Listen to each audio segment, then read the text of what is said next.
Kemudian kita loncat saja pada ayatnya yang ke-32 dalam kitab Keluaran pasal 32 ayat-ayat kemarin. Dan ayat 32 ini isinya doa Musa sebagai abdi Allah terhadap bangsa yang telah berbuat dosa besar di hadapan Tuhan. Apa isi doa ayat 32? Tetapi sekarang kiranya engkau mengampuni dosa mereka itu. Atau dosa yang besar dari bangsa yang ia pimpin itu. Dan jika tidak, hapuskanlah kiranya namaku dari dalam kitab yang telah kau tulis. Ia rela namanya yang sudah tercatat dalam kitab kehidupan. Kalau boleh, hapuskanlah namanya. Yang penting bangsa yang berbuat dosa, jangan dihapuskan nama mereka. Tetapi apa jawab Tuhan? Ayat 33, tetapi Tuhan berfirman kepada Musa, siapa yang berbuat dosa kepadaku, nama orang itulah yang akan kuhapuskan dari dalam kitabku.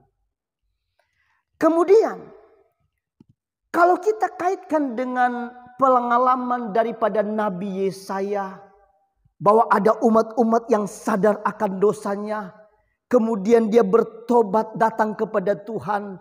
Yesaya pasal 1 ayat 18 berkata, marilah, baiklah kita berperkara, sekalipun dosamu merah seperti kirmisi, akan menjadi putih seperti salju.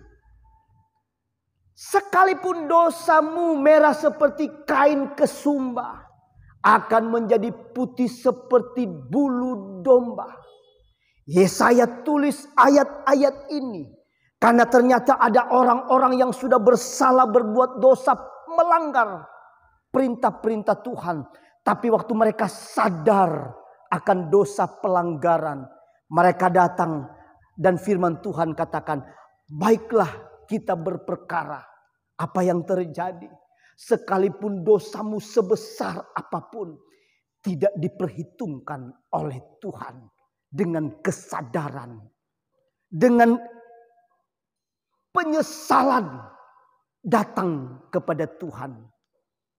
Dan saya terlalu yakin dan percaya firman Tuhan pun menjamin, namamu tatkala engkau sadar, engkau bertobat, namamu tetap tercatat di dalam kitab kehidupan.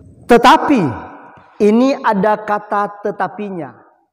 Jika kita tidak pernah sadar akan dosa-dosa kita, jika kita tidak pernah sadar akan pelanggaran-pelanggaran kita, dan jika kita tidak pernah sadar akan kelalaian-kelalaian kita, sekali lagi, jangan mimpi jika nama kita masih terdaftar di dalam kitab kehidupan itu.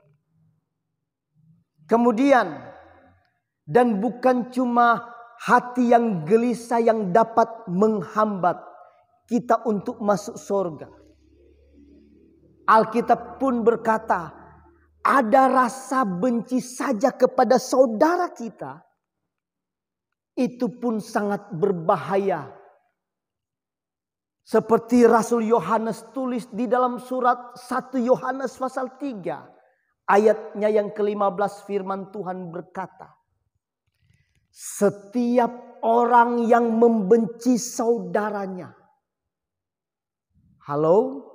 Setiap orang yang membenci saudaranya adalah seorang pembunuh manusia. Kemudian dia tulis ayat selanjutnya. Dan kamu tahu, tidak ada seorang pembunuh manusia, tidak ada seorang pembunuh yang tetap memiliki hidup yang kekal di dalam dirinya. Artinya, tidak ada pembunuh yang masuk surga. Kita mau percaya atau tidak, itu firman Tuhan yang katakan. Dan yang menjadi kesimpulan dalam perikop kita sejak part 1 sampai part 11 dengan judul informasi tentang akhir zaman dan keadaan manusia sesudah mati. Di mana Tuhan perlihatkan dalam perikop ini, Dia perlihatkan kepada Rasul Yohanes dengan sejelas-jelasnya dalam wahyu Tuhan, dengan informasi tentang akhir zaman. Informasi apa yang Yohanes lihat? Yang pertama adalah langit dan bumi akan berlalu hilang lenyap dan tidak lagi ditemukan tempatnya. Informasi yang kedua, ia pun melihat orang-orang yang mati besar kecil. Bukan mati habis perkara, tetapi ternyata mati harus dihakimi. Dan menurut perbuatan-perbuatan yang mereka buat selama ada di dunia. Entah itu baik, entah itu jahat. Kemudian informasi yang ketiga, ternyata ada nama-nama yang akan masuk dalam kerajaan kekekalan surga itu. Yaitu kitab kehidupan yang menulis nama-nama tersebut. Pertanyaannya, apakah nama kita dengan imanmu sudah terdaftar di dalam kitab kehidupan? Engkau sendiri yang jawab, karena firman Tuhan berkata, bukan setiap orang yang berseru Tuhan, Tuhan akan selamat, tetapi orang yang melakukan kehendak Bapa di surga. Olah orang-orang yang melakukan apa yang Tuhan mau dan berjalan dalam jalannya Tuhan. Tuhan Yesus menolong, Tuhan Yesus memberkati buat kita semua. Kita akan berjumpa pada judul yang baru.